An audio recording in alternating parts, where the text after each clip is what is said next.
Hello everyone, welcome to this video on ICSE previous year's questions. The ICSE question which we are going to discuss today is from the subject physics, from the chapter machines. So let us directly move to the question. This is an ICSE question taken from the year 2019. तो चलो question को solve करते हैं. The diagram below shows a claw hammer used to remove a nail. एक claw hammer है और ये use हो रहा है एक नेल को उठाने के लिए, उखाड़ने के लिए. To which class of lever does it belong? ठीक है, तो हम जानते हैं क्लास 1 लीवर में फलक्रम बीच में होता है, क्लास 2 लीवर में लोड बीच में होता है, क्लास 3 लीवर में एफर्ट बीच में होता है. तो इस लीवर में कौन सा बीच में है? देखो हम यहाँ क्लॉ हैमर में यहाँ पर एफर्ट लगा रहे हैं, राइट? एफर्ट हम ऐसे लगा रहे हैं. अच्छा, फलक्रम कहां पर है? यहां पर बीच में फलक्रम है एंड यहां पर हमारा लोड है ना. ये जो नेल है ना, इस नेल को हम उखाड़ रहे हैं, यानी the resistive force is because of this nail. The load is the resistive force offered by the nail. तो लोड यहां पर है एंड ये जो बीच में जो जहां पर ये कांटेक्ट हो रहा है सरफेस के साथ, वो क्या है? फलक्रम है. यानी ये क्लास 1 लीवर है क्योंकि बीच में हमारा फलक्रम है, क्लास 1 लीवर. अब second part of the question क्या बोल रहा है? Give one more example of the same class of lever mentioned by you for which the mechanical advantage is greater than 1. अब ध्यान दो, हमें बोला गया है कि एक और एग्जांपल दो क्लास 1 लिवर का, लेकिन एक ऐसा एग्जांपल दो जिसका मैकेनिकल एडवांटेज ग्रेटर देन 1 हो.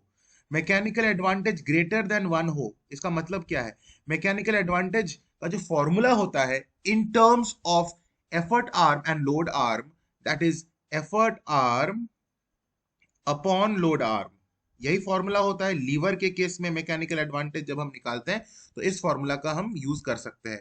Mechanical advantage is effort arm upon load arm.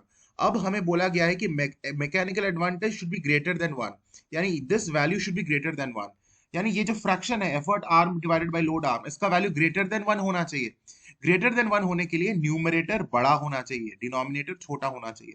कोई भी फ्रैक्शन हो जिसका न्यूमरेटर बड़ा हो, डिनोमिनेटर छोटा हो, तभी उसका वैल्यू ग्रेटर देन 1 होता है. यानी एक ऐसा लीवर हमें ड्रॉ करना है, क्लास 1 लीवर ड्रॉ नहीं करना है, एग्जांपल देना है. क्लास 1 लीवर का एक ऐसा एग्जांपल हमें देना है जिसमें एफर्ट आर्म बड़ा हो, लोड आर्म छोटा हो. ठीक है, ऐसे कौन से एग्जांपल हो सकते हैं? Pliers, PLIERS, pliers. प्लायर्स में देखे होगे जिस तरह से हमने इस तरह का प्लायर होता है, दो हैंडल होता है, देखा होगा सबके घर में जनरली रहता है प्लायर्स, है ना.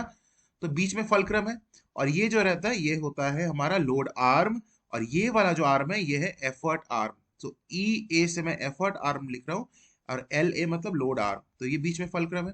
तो लोड आर्म छोटा है, एफर्ट आर्म बड़ा है, यानी इसमें एक एग्जांपल हम लिख सकते हैं प्लायर्स, PLIERS, प्लायर्स. लेकिन अगर यही question, hello my dear students listen carefully, अगर यही क्वेश्चन ऐसा कर दे कि एक एग्जांपल बताइए, एवरीथिंग इज सेम बट यहां पर ग्रेटर देन की जगह लेस देन कर दे, क्वेश्चन कुछ अगर ऐसा हो, give one more example of the same class of lever mentioned by you in one for which the mechanical advantage is smaller या फिर लेस देन 1, तो उस केस में हम सीजर लिखेंगे, सीजर्स, कैंची, अ पेयर ऑफ सीजर्स.